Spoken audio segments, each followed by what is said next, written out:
এইমাত্র উঠে আসলো দিনের বাছাই করা সেরা বড় খবরগুলি। রাজ্য, দেশ এবং আন্তর্জাতিক সকল গুরুত্বপূর্ণ খবর একটি ভিডিওতে আপনি পেয়ে যাবেন। বর্তমান সময়ে বাংলাদেশের রাজনীতির কি পরিস্থিতি, ইউনূস সরকারের কি পরিস্থিতি এবং রাজ্যে ওবিসি নিয়ে কি রায় আসলো হাইকোর্টের, সব কিছু এই ভিডিওতে আপনারা জানবেন এবং অন্যান্য আরও গুরুত্বপূর্ণ খবর একটি ভিডিওতে পেয়ে যাবেন। তাই চ্যানেলটিকে অবশ্যই সাবস্ক্রাইব করুন, ভিডিওটি অবশ্যই লাইক করুন। আর আপনি কোথা থেকে দেখছেন অবশ্যই কমেন্টে জানান। পাশাপাশি বর্তমান পরিস্থিতি সম্পর্কে আপনাদের কি মতামত, আপনাদের গুরুত্বপূর্ণ মতামত অবশ্যই কমেন্টে জানাবেন। শেখ হাসিনাকে ক্ষমতা থেকে উৎখাত করেছিল বাংলাদেশের জনগণ। বছর ঘুরতে না ঘুরতেই বদলে গেল দৃশ্যপট।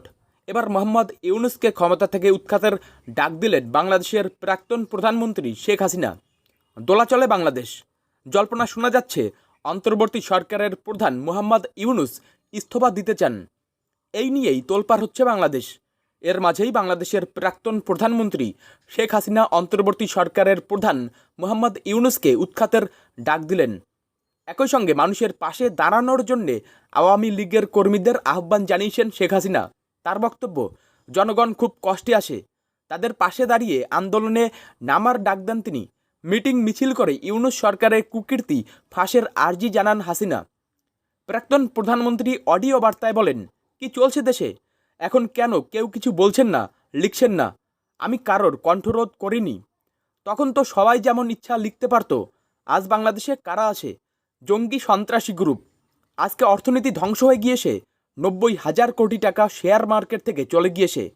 আমরা সরকারের থাকতে নাকি সলমন টাকা নিয়ে যেত, এখন তো আমরা নেই, কে টাকা নিয়ে গেল? সাংবাদিকরা লিখছেন না কেন? সত্যি কথা লিখছেন না কেন? হাসিনার হুঙ্কার, প্রতিটি অপমান ও অপবাদের হিসাব নেব। আল্লাহ আমাকে বাঁচিয়ে রেখেছে বাংলাদেশের জন্য কিছু করার জন্যই। দেশ বিক্রির ষড়যন্ত্র চলছে, দেশবাসীকে রুখে দাঁড়ানোর আহ্বান জানান শেখ হাসিনা। বক্তব্যের মাঝে মাইক বন্ধ করার অভিযোগ তুলে গতবার নীতি আয়োগের বৈঠকের মাঝপথে বেরিয়ে এসেছিলেন। এবার প্রধানমন্ত্রীর নেতৃত্বে মুখ্যমন্ত্রীদের নীতি আয়োগের বৈঠকে যোগ দিচ্ছেন না বাংলার মুখ্যমন্ত্রী মমতা বন্দ্যোপাধ্যায়। শনিবার দিল্লির ভারত মণ্ডপমে এই বৈঠকে যোগ দিতে ইতিমধ্যেই পৌঁছে গিয়েছেন একাধিক রাজ্যের মুখ্যমন্ত্রী। কিন্তু মমতা বন্দ্যোপাধ্যায় কলকাতাতে রয়েছেন, বৈঠকে যোগ দিতে নয়াদিল্লি যাননি তিনি। 2047 সালের মধ্যে উন্নত দেশ হওয়ার লক্ষ্যে ভারত, সেই লক্ষ্যে কোন পথে এগোনো যাবে তা নিয়েই প্রধানমন্ত্রী এদিন মুখ্যমন্ত্রীদের সঙ্গে নীতি আয়োগের গভর্নিং কাউন্সিলের বৈঠকে আলোচনা করবেন বলে জানা গিয়েছে। অপারেশন সিঁদুরের পর মুখ্যমন্ত্রীদের সঙ্গে প্রধানমন্ত্রীর এটা প্রথম বৈঠক। মনে করা হচ্ছে অপারেশন সিঁদুর নিয়েও মুখ্যমন্ত্রীদের জানাতে পারেন প্রধানমন্ত্রী। নীতি আয়োগের এই বৈঠকেই এবার যোগ দিচ্ছেন না মুখ্যমন্ত্রী মমতা। গত বছর বৈঠকে যোগ দিয়েছিলেন তিনি, কিন্তু মাঝপথে বেরিয়ে আসেন। মমতা বলেন, তার বক্তব্যের মাঝে মাইক বন্ধ করে দেওয়া হয়, তাকে বাংলার বঞ্চনার কথা বলতে দেওয়া হয়নি। গত বছরের 27 জুলাই নীতি আয়োগের বৈঠক হয়েছিল। গতবার 10টি রাজ্য ও কেন্দ্রশাসিত অঞ্চল সেই বৈঠকে ছিল না। বালুচ আমেরিকান কংগ্রেসের সভাপতি ও প্রাক্তন বালুচিস্তান মন্ত্রী তরাচাঁদ বালুচ প্রধানমন্ত্রী নরেন্দ্র মোদীকে এক চিঠিতে আবেদন করেছেন, যাতে তিনি পাকিস্তানের আধিপত্যের বিরুদ্ধে বালুচ জনগণের জাতীয় প্রতিরোধ আন্দোলনের জন্য ভারতের নৈতিক, রাজনৈতিক ও কূটনৈতিক সমর্থন দেন। দুইটি সরকারি চিঠির মাধ্যমে এই আবেদন সরাসরি ভারতের প্রধানমন্ত্রী কার্যালয়ে পাঠানো হয়েছে। তনাচাঁদ মোদির 2019 সালের লালকেল্লার ভাষণে বালুচিস্তানকে উল্লেখ করার প্রশংসা করেন এবং এটিকে বালুচ জনগণের প্রতি নৈতিক সহানুভূতির প্রতীক হিসেবে উল্লেখ করেন। তিনি বলেন, পাকিস্তানের জিহাদি সেনাবাহিনী ও চীনের ঔপনিবেশিক হস্তক্ষেপ বালুচিস্তানের জন্য বড় রাজনৈতিক ও মানবাধিকার সংকট সৃষ্টি করেছে। তিনি আরও বলেন, বালুচিস্তানের সম্পদ সমৃদ্ধ ভূখণ্ড ও সামরিক গুরুত্বের কারণে এই অঞ্চলকে উপেক্ষা করা যায় না এবং একটি মুক্ত বালুচিস্তান পুরো অঞ্চল ও ভারতের শান্তির স্বার্থে অত্যন্ত গুরুত্বপূর্ণ। তনাচাঁদ ভারতকে বালুচিস্তানের অধিকার রক্ষায় নেতৃত্ব দিতে আহ্বান জানিয়ে বলেন, আন্তর্জাতিক পরিসরে বালুচ অধিকার আন্দোলনের প্রতি যথেষ্ট মনোযোগ দেওয়া হয়নি। তিনি মোদির ভারতের পক্ষ থেকে ইন্দুস জল চুক্তি স্থগিত করার সাহসী সিদ্ধান্তকেও প্রশংসা করেন এবং বলেন, বালুচ জনগণ ভারত সরকারের প্রতি আস্থা রেখে তাদের মুক্তির আশা জাগিয়ে রেখেছে। বালুচ আমেরিকান কংগ্রেস দীর্ঘদিন ধরে বালুচ জাতির স্বাধিকার ও সংস্কৃতির রক্ষায় কাজ করছে। জার্মানির জনবহুল শহর হামবুর্গের রেল স্টেশনে শুক্রবার সন্ধ্যায় এক ভয়াবহ ছুরিকাঘাতের ঘটনা ঘটল। আচমকাই এক যুবক জনতার ওপর ছুরি নিয়ে ঝাঁপিয়ে পড়ে, যার ফলে অন্তত 12 জন জখম হন। পুলিশ ঘটনাস্থলে দ্রুত পৌঁছে হামলাকারীকে গ্রেপ্তার করে। তদন্তে জানা গেছে ধৃত যুবক জেহাদি মতাদর্শী বিশ্বাসী। তবে হামলার পেছনের প্রকৃত কারণ এখনও অজানা থাকায় তদন্ত চলছে। হামলাটি স্টেশনের 14 ও 15 নম্বর প্ল্যাটফর্মের মাঝামাঝি সময় ঘটে। কয়েকজনের অবস্থা আশঙ্কাজনক, তাদের দ্রুত হাসপাতালে ভর্তি করা হয়েছে।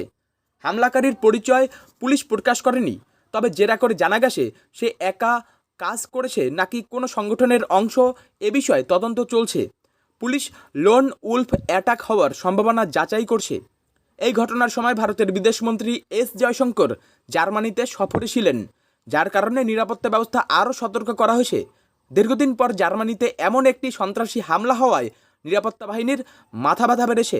প্রশাসন ইতিমধ্যে স্থানীয় নিরাপত্তা ব্যবস্থা জোরদার করেছে। সম্প্রতি কলকাতা ও সুন্দরবনের পর এবার উত্তর 24 পরগনার হাসনাবাদের আকাশে দেখা মিলল রহস্যময় ড্রোনের। কাটাখাল সীমান্ত এলাকার আকাশে শুক্রবার রাতে 3টি ড্রোন উড়ে আসতে দেখেন স্থানীয় কিছু যুবক। তাদের দাবি, ড্রোনগুলো বাংলাদেশের দিক থেকে এসেছিল। তারা মোবাইল ফোনে দৃশ্যটি ধারণ করে সঙ্গে সঙ্গে পুলিশকে খবর দেন। খবর পাওয়ার পর দ্রুত ঘটনাস্থলে পৌঁছয় হাসনাবাদ ও হিঙ্গলগঞ্জ থানার পুলিশ এবং বিএসএফের আধিকারিকরা। এলাকাবাসীর মধ্যে চাঞ্চল্য ছড়ায়, তৈরি হয় আতঙ্কের পরিবেশ। এখনও পর্যন্ত স্পষ্ট নয় ড্রোনগুলি নজরদারির জন্য ব্যবহার করা হচ্ছিল কিনা। এই ঘটনার নেপথ্যে বাংলাদেশি উপাদানের সংশ্লিষ্টতা রয়েছে কিনা তা তদন্ত করে দেখছে কর্তৃপক্ষ। এই ঘটনার আগেই কলকাতার বন্দর অঞ্চল থেকে শুরু করে হেস্টিংস ময়দান, ভিক্টোরিয়া হয়ে শহরের বেশ কিছু এলাকায় 7টি ড্রোন উড়ে যেতে দেখা গিয়েছিল। তখনও বিষয়টিকে গুরুত্ব দিয়ে দেখে লালবাজার। অন্যদিকে কাশ্মীরেও সম্প্রতি পাকিস্তান ড্রোন হামলার চেষ্টা করেছিল বলে খবর। ফলে ভারত বাংলাদেশ সীমান্ত সংলগ্ন অঞ্চলে এইভাবে ড্রোনের উপস্থিতি দেশের নিরাপত্তা ব্যবস্থার পক্ষে এক বড় প্রশ্নচিহ্ন হয়ে দাঁড়িয়েছে। সীমান্তে বাড়ানো হচ্ছে নজরদারি এবং প্রযুক্তিগত তদন্ত চলছে পুরোদমে। প্রশাসনের নজর এখন সম্পূর্ণভাবে এই ঘটনাতেই কেন্দ্রীভূত। প্রধান উপদেষ্টা পদে দায়িত্ব পালন করে যাবেন মোহাম্মদ ইউনুস। তিনি দায়িত্ব ছাড়ছেন না। শনিবার ঢাকায় এক বৈঠক শেষে জানিয়েছেন অন্তর্বর্তী সরকারের পরিকল্পনা উপদেষ্টা ওয়াহিদ উদ্দিন মাহমুদ। অবশ্য ইউনুস নিজে মুখে কখনো পদত্যাগ করার কথা বলেননি। সেই সম্ভাবনা বা হুঁশিয়ারির কথা তিনি জাতীয় নাগরিক পার্টির আহ্বায়ক নাহিদ ইসলামকে দিয়ে বলেছিলেন। বৃহস্পতিবার রাতে নাহিদের ওই বক্তব্য প্রকাশ্যে আসার পর ইউনুসের সহকারী ফয়েজ তৈয়ব শুক্রবার জানিয়ে দেন ইউনুস দায়িত্ব থেকে সরছেন না। শনিবার সেই বক্তব্য আরও জোরদার হলো পরিকল্পনা উপদেষ্টার বক্তব্যে। শনিবার বিকালে ইউনুসের সঙ্গে বিএনপি ও জামাত নেতাদের বৈঠকে বসার কথা, তারপর গোটা বিতর্কের নিষ্পত্তি হবে বলে মনে করা হচ্ছে। সিন্ধু চুক্তি নিয়ে পাকিস্তানকে তুলোধনা ভারতের। রাষ্ট্রসংঘে পাক প্রতিনিধির মুখের উপর জবাব দিল ভারত। রাষ্ট্রসংঘের নিরাপত্তা পরিষদে ভারতের স্থায়ী প্রতিনিধি পার্বত হানিনি হরিশ এক দৃঢ় এবং দ্ব্যর্থহীন ভাষায় বলেন, সিন্ধু চুক্তি নিয়ে ভারতের নামে বিভ্রান্তি ছড়াচ্ছে পাকিস্তান। পেহেলগাম জঙ্গি হামলার প্রতিবাদেই পাকিস্তানের সঙ্গে সিন্ধু জল চুক্তি বাতিল করেছে ভারত সরকার। কিন্তু পাকিস্তান সাধারণ মানুষকে বিভ্রান্ত করতে অপপ্রচার চালিয়ে যাচ্ছে। ইসলামাবাদ বারবার দাবি করে যাচ্ছে ভারত নাকি এই চুক্তি লঙ্ঘন করেছে। পার্বত হানিনি হরিশ আরও বলেন, ভারত নয়, সিন্ধু জল চুক্তি লঙ্ঘন করেছে পাকিস্তান। শুক্রবার রাষ্ট্রসংঘের নিরাপত্তা কাউন্সিলে সিন্ধু জল চুক্তি নিয়ে দিল্লির দিকে আঙুল তুলতে গিয়েছিলেন পাকিস্তানের প্রতিনিধি, কিন্তু ভারত মুখের উপর জবাব দেয়।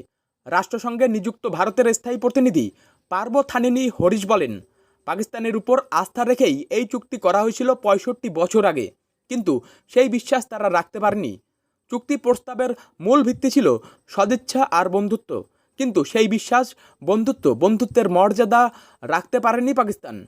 প্রায় 6.5 দশক ধরে পাকিস্তান সেই চুক্তির অবমাননা করে চলেছে। ভারতের বুকে 3টি যুদ্ধ ও হাজার হাজার জঙ্গি হামলা চালিয়েছে পাক সন্ত্রাসীরা। গত 4 দশক ধরে 20,000-এর উপর নিরীহ ভারতীয় এই সন্ত্রাসী হামলার শিকার হয়েছে। পেহেলগাম হত্যালীলা পাকিস্তানের সেই নৃশংসতার জ্বলন্ত উদাহরণ। এক রায়ের মাধ্যমে রাজ্যের হাজার হাজার মানুষের জীবন যেন আচমকা থমকে গিয়েছে। হ্যাঁ, গতকাল কলকাতা হাইকোর্ট এমন এক রায় দিয়েছে যা রাজ্যের সামাজিক এবং রাজনৈতিক পরিকাঠামোতে বিরাট পরিবর্তন আনতে চলেছে। এদিন হাইকোর্টের রায়ে স্পষ্ট বলা হয়েছে যে 2010 সালের পর রাজ্য সরকার যে সমস্ত ওবিসি সার্টিফিকেট ইস্যু করেছে তা আর কোনোভাবেই বৈধভাবে গণ্য করা হবে না। আর সংখ্যাটিও একেবারে কম নয়, প্রায় 5 লক্ষ মানুষ এই তালিকায় পড়েছে। আসলে সব কিছুর মূল্যে রয়েছে এক জনস্বার্থ মামলা। প্রশ্ন উঠছিল 2010 সালের পর যে সমস্ত সম্প্রদায়কে ওবিসি সার্টিফিকেট দেওয়া হয়েছে তারা কি আদৌ সংবিধান সম্মত? আর হাইকোর্ট বলেছে এই তালিকায় যথেষ্ট সচেতনতার অভাব ছিল। অনেক সম্প্রদায়কে শুধুমাত্র রাজনৈতিক সুবিধে দেওয়ার জন্য ওবিসি তালিকায় নেওয়া হয়েছিল। এমনকি এই তালিকায় বেশ কিছু সংখ্যাগরিষ্ঠ ধর্মীয় গোষ্ঠীরাও যুক্ত হয়ে পড়ে, যা সংবিধানের মূল আদর্শের বিরুদ্ধে। আর এর ফলে 2010 থেকে 2012 সালের মধ্যে রাজ্য সরকারের সিদ্ধান্ত অনুযায়ী 42টি নতুন শ্রেণীকে ওবিসি ঘোষণা করা হয়েছিল। আর সেই সিদ্ধান্ত এখন পুরো বাতিল হয়ে গিয়েছে।